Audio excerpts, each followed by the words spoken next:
Hello, everyone. Good morning. And thank you, Sylvia and Victoria, for that fun song. All right. So today we're talking about listening to Spirit's higher idea. And when I saw the topic, I thought, well, this is actually for me. So, as I always say, there is no coincidences. There is nothing that happens that's not supposed to happen. It just happens, right?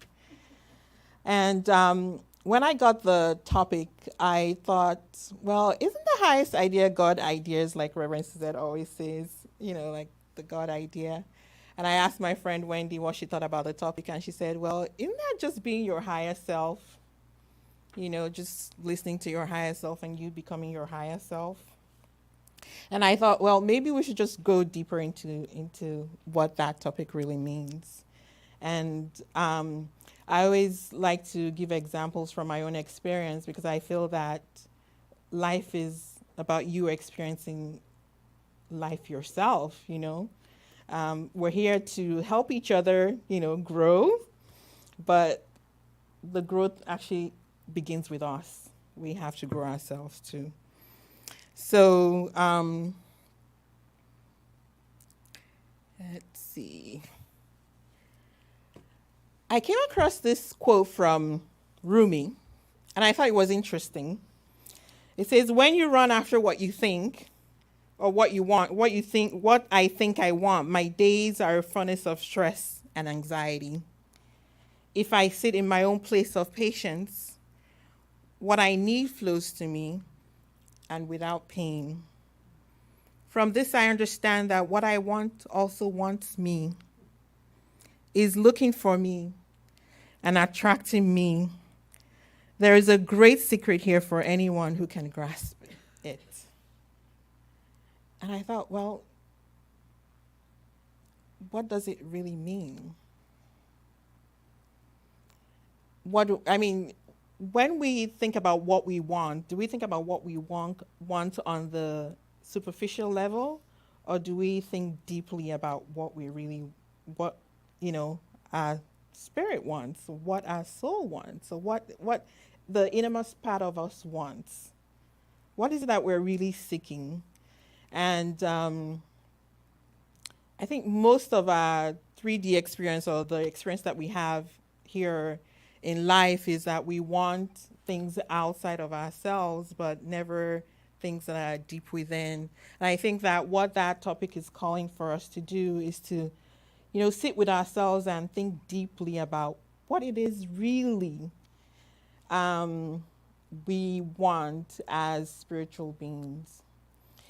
2 months ago, I felt as if I was on a spotlight in a chair, and the chair was like spinning around, quickly revolving.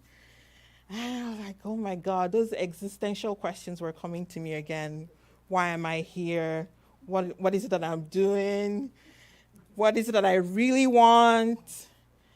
And a month ago, when Mava had her graduation as a practitioner, 2 different people asked me why or how I had the calling to be a practitioner.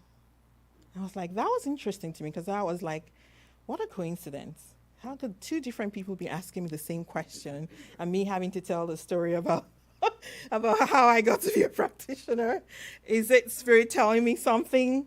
What is it that's calling to me? What is it that I'm being asked to look at, or question about myself, or where I was going, or what I was doing, And those were the questions that were sitting with me for a while. And lately, I've been having like the word soul come up for me, in different ways at different times, and I'm like, what does my soul really want? And then that's the deepest part of ourselves. What is it? That individualized self of us that we call spirit, or we call God. What is it that individualized spirit within me wants to accomplish here in this space, in this time, and who am I really becoming, or who do I want to become? Because I feel that the reason why we're here is not to accomplish, what we deem to be success or failures, or accomplishments, but really to evolve ourselves as humans, as that spiritual part of us, part that's the ultimate, the highest part of ourselves, right? We're here to evolve. We're here to grow and expand and be more and do more and express more. And what does that really mean for each one of us? And that's a deep question. And I feel that question, what does my soul really want, is something that I'll invite everyone to sit with and ask yourself, what does my soul really want? You know? Is the one coming from that innermost part of me? Or is it the one that my experiences or my environment dictates that I should seek, right? Is it the car? Is it the house? Is it the friends or the trappings of, wealth and whatever? Are those the really important things for me here and now? And then one of the books that I came across when I was asking those questions was The Buddha and the Badass by Vishen Lakhiani. And he told, in that book, there was a story about a grandfather telling his grandson about the seed. And it's like, if you have tomatoes, to get tomatoes, you have to plant the tomato seed. To get whatever fruit you want, you have to plant that particular seed of that fruit. And that in each one of us is a seed that has been implanted by the divine. And we're here to grow into something. What is that seed that's within each of you that needs to blossom, that needs to grow? Have you ever sat down to think that same existential question, what is that seed? What is it within me that needs to blossom?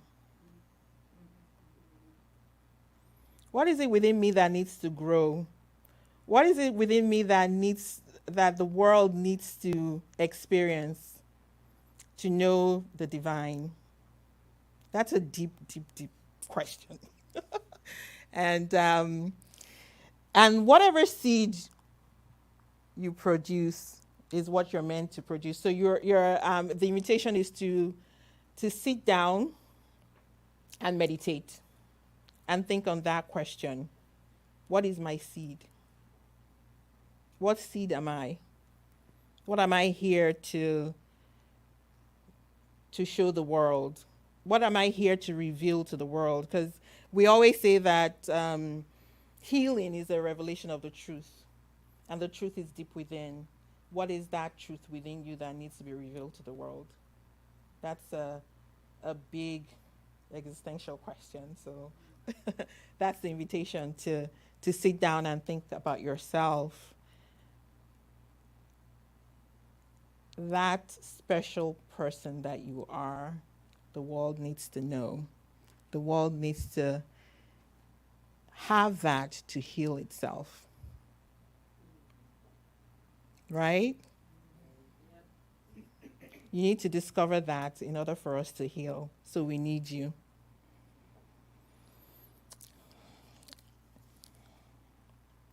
And so that is the invitation to listen to that authentic self within yourself.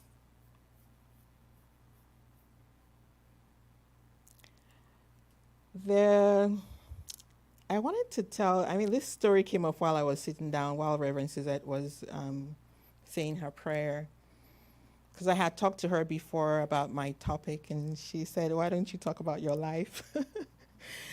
And, one part that I distinctly remember was that when I was much younger, before I married my ex-husband, I looked at him and I knew that I was going to marry him.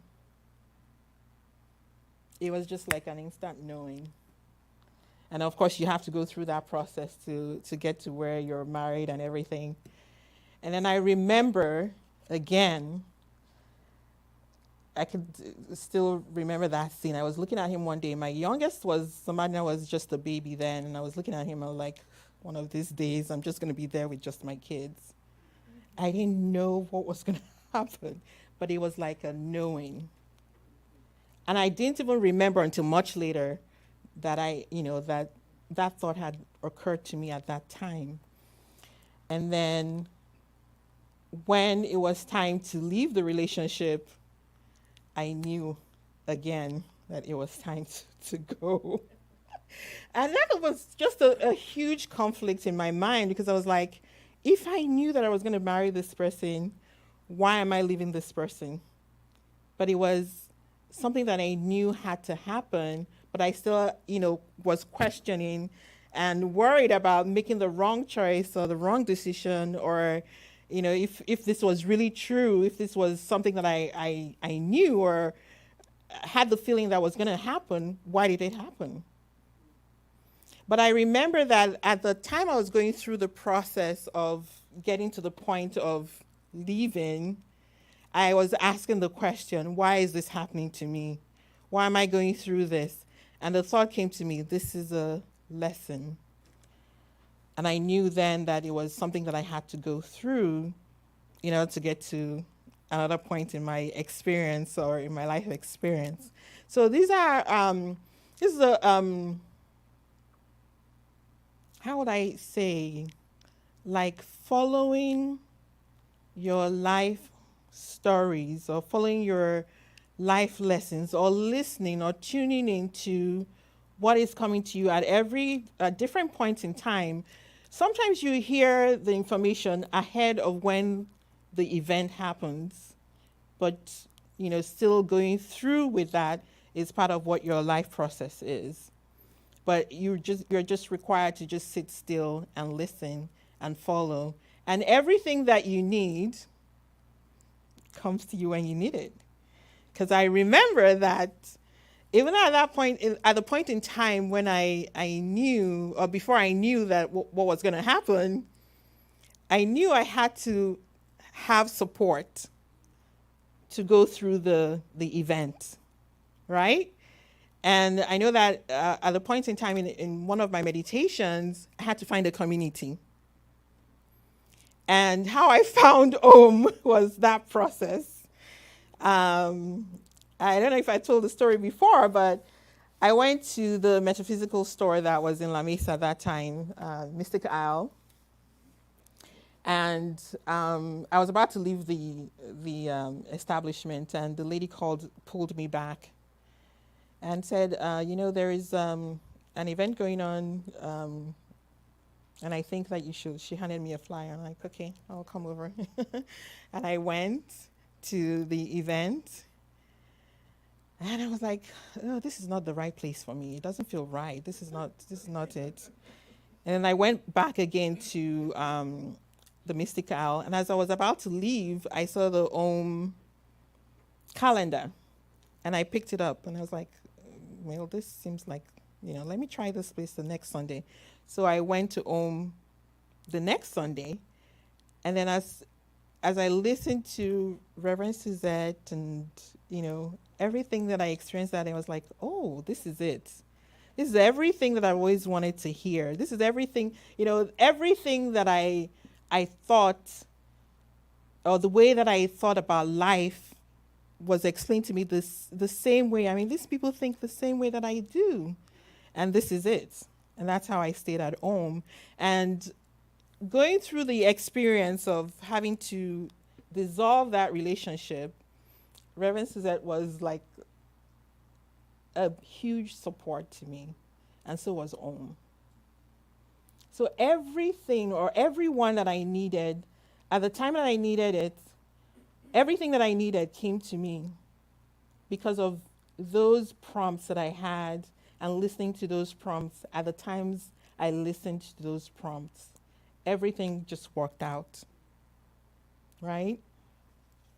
So I don't know what your soul has been doing, because I was, as I was going through this period, I looked at the different decades of my life, and I tried to see at the things that I was going through at different points of my life. But I see that how those points of my life progress and how I've been guided towards those different points in my life. And again, it's that tuning in and listening to what's happening, what's being said, and what's being revealed to you, and following it. You need to know what your values are, what's important to you. And for me, family has always been important, and friendships, and of course, love. And you tend to find out the reason for your being, on the reason for why you do the things that you do, how you respond to things the way you respond to things, once you begin to tune into that innermost part of yourself.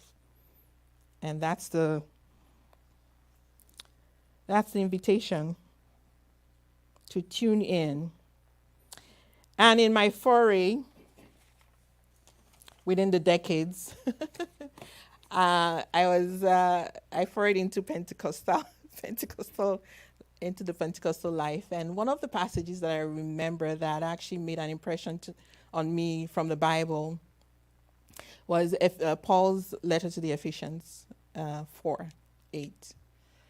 He says, "Finally, brethren, whatever things are true, whatever things are honest, whatever things are just, whatever things are pure, whatsoever things are lovely, whatsoever things are of good report, if they be of any virtue, if there be any praise, think on those things." And I think that that's what Science of Mind does. I mean, reminds us to do, to focus on the good, to think positive, live that positive lifestyle, sit with yourself and think and contemplate, where am I headed? What's important to me? What are the things that are of value to me? And life becomes easier. Life becomes easier. I think I've been very, very serious about this. I'm sorry for that. But Mary will take it from here. And thank you for listening. The title is Listen to Spirit's Highest Idea. And I was thinking, so what's that mean, listening to Spirit's highest idea? Came to Science of Mind. It was 1998. I was pregnant with my first daughter, and I was extremely hormonal and emotional. And I cried through the service and met with the practitioner afterwards. And it was so confusing to me, this idea of like letting go and letting God and surrendering to the flow and the process. And then also learning that I was to manifest what I wanted in my life, and Sophia was talking about manifesting things on the exterior, on the outside. I want a red Corvette, right? And what I've learned is it really the red Corvette that I want? Just like Sophia was talking about, it's the inner, it's what our soul is seeking, right? What does a red Corvette mean to me? Does it mean freedom?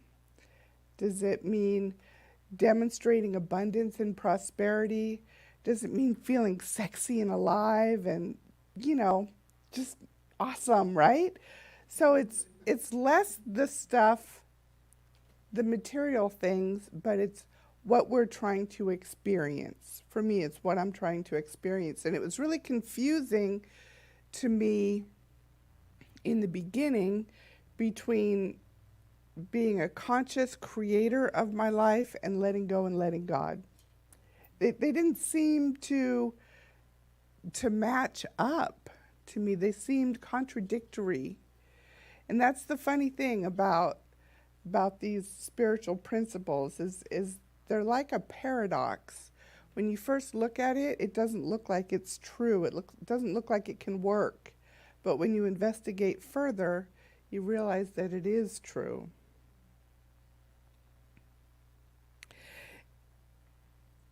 How many people here have taken the foundations class? Okay, so a lot of you have taken the foundations class. One of the things, I believe it's in the foundations class, is from, I love that we're pet friendly around here.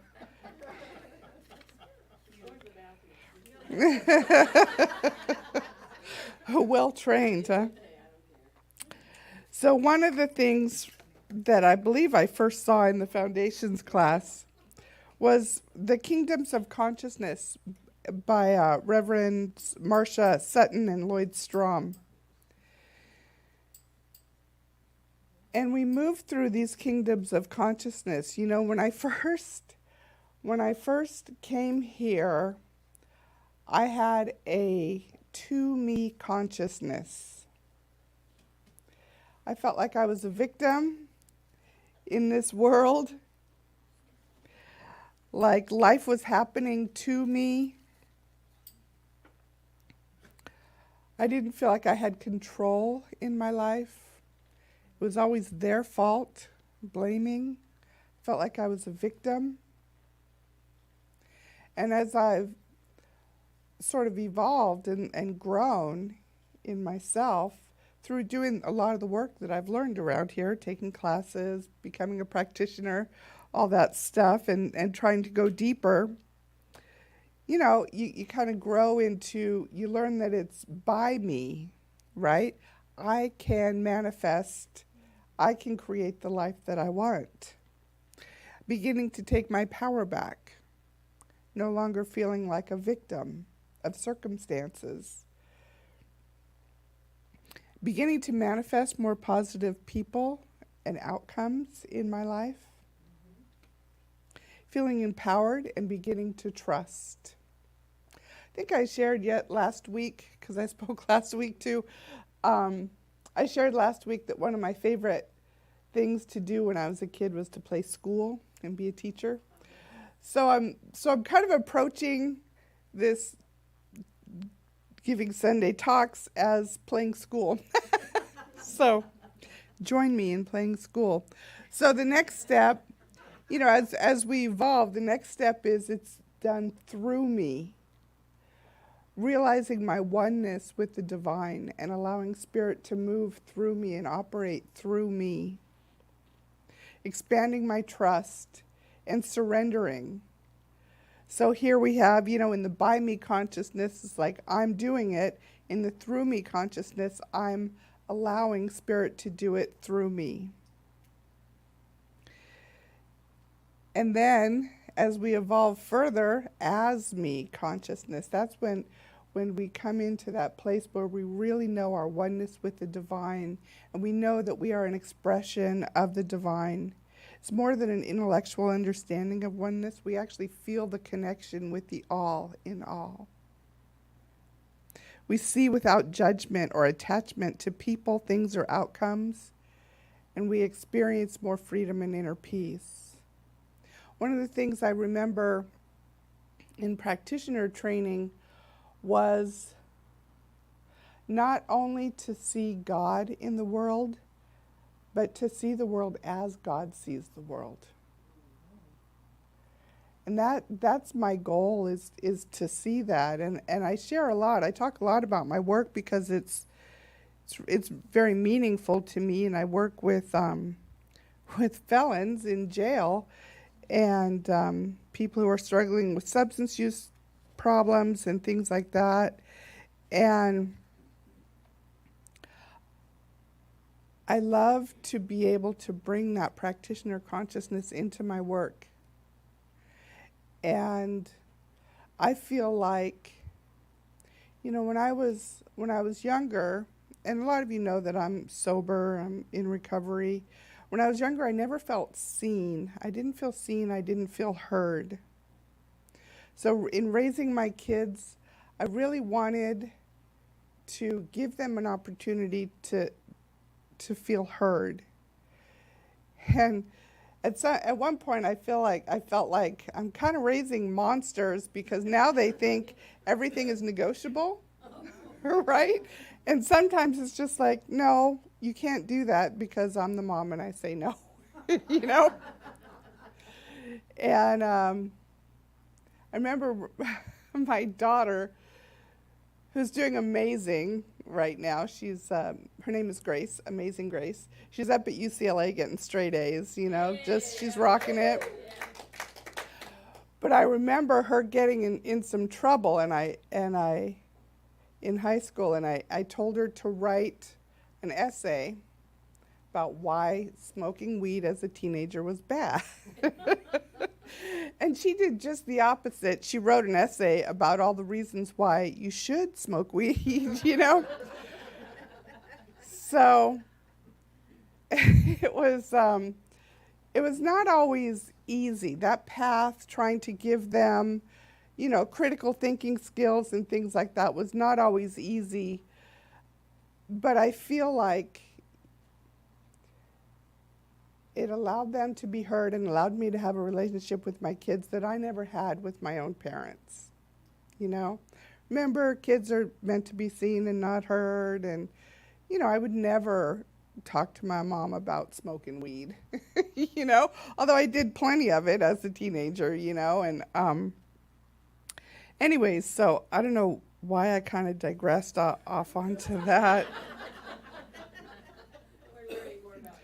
Yeah, right. So the kingdoms of consciousness, we don't stay stuck in one area. We don't stay in one stage of this evolution. And there are days when I go back to the to me, it's being done to me.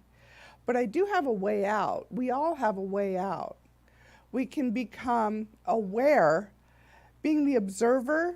We learn around here to become an observer of ourselves and our thinking and our behavior. We can be an observer and see, where am I at in these stages of evolution? And so some days I'm going to feel like a victim. Others days I'm going to feel like I'm doing it.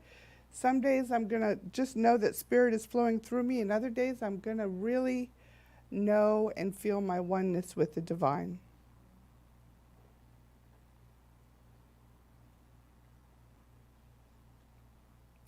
So this is an example of the through me, Joseph Campbell. We must be willing to get rid of the life we've planned so as to have the life that is waiting for us. I love that. Because I can tell God, I want a red Corvette. I want a red Corvette, right? and think I'm manifesting this red Corvette. I have a friend who wanted a BMW because BMW was the thing to have at the time, right? It was like in the 90s or something. And she was doing the work and, manifestation, law of attraction, all that stuff. And she met somebody who worked for Mercedes. And they ended up talking, and it turns out she got a Mercedes. So it's like, did she not manifest what she wanted? She manifested what she was seeking to experience, and it happened to be a Mercedes instead of a BMW, right?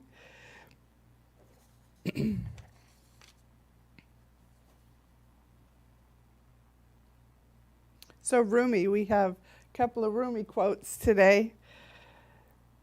Rumi said, "Out beyond ideas of wrongdoing and right doing, there is a field. I'll meet you there. When the soul lies down in that grass, the world is too full to talk about. Ideas, language, even the phrase each other doesn't make sense." That's so beautiful. And when I look at that, I can't rationally explain it, but I can feel it and I can know it. And that's the as me consciousness. That's knowing that spirit is, that I am the expression of the divine. as me. Spirit is living and experiencing itself as me, as you, as only you can. There's never been anyone exactly like you who has ever had a purpose exactly like your purpose. There can be 100, there can be 1,000,000 painters and artists, but no two of them are going to be exactly the same. I had a friend who wrote a book on pet astrology. And she'd spent years, writing this book. And then she didn't publish it because somebody else had published a book on pet astrology. Isn't that tragic? It's like, I don't know, we just need to open up and know how unique and individual and amazing we are.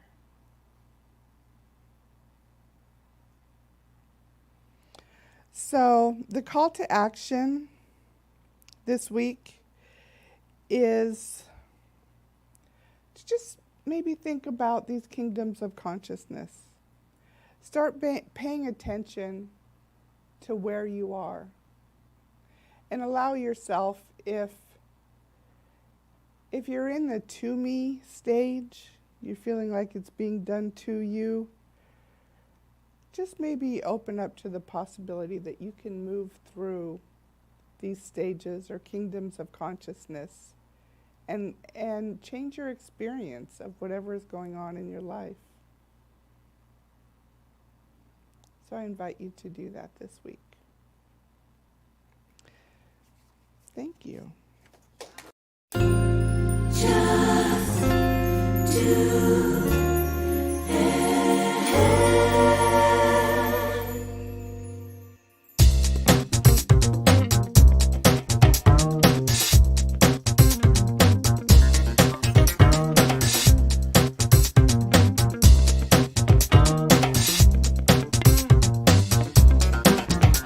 Just do it. Don't talk about it. Don't put it off. Just do it. Just say it. I'll speak my truth. I'll state my needs. Just say it. Just claim it. Act as if you know it's done. Just claim it. Just breathe. Breathe in faith. Breathe out fear. Just breathe. Just do it. Just do it. Just do it. Oh, do it. Just do it. Come on, do it. I'm gonna give myself a gentle push. I'm gonna start today. Just do it. Don't talk about it. Don't put it off. Just do it. Just trust. Trust myself. Trust myself. Trust my heart. Trust. Just trust. Just trust. Love. I'm gonna give love. I'm gonna show love. Just love. Faith. Faith. I have faith. I have faith. All is well. I have faith. Just do it. Just do it. Just do it. Just do it. Just do it. Come on, do it. I'm gonna give myself a gentle push. I'm gonna start today. Hey, yeah!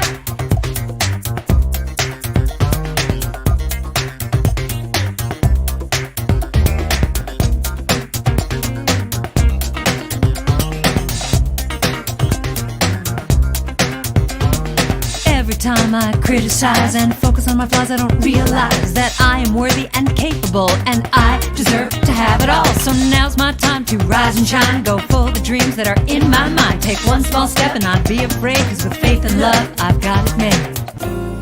Just do it. Just do it. Don't talk about it. Don't put it off. Just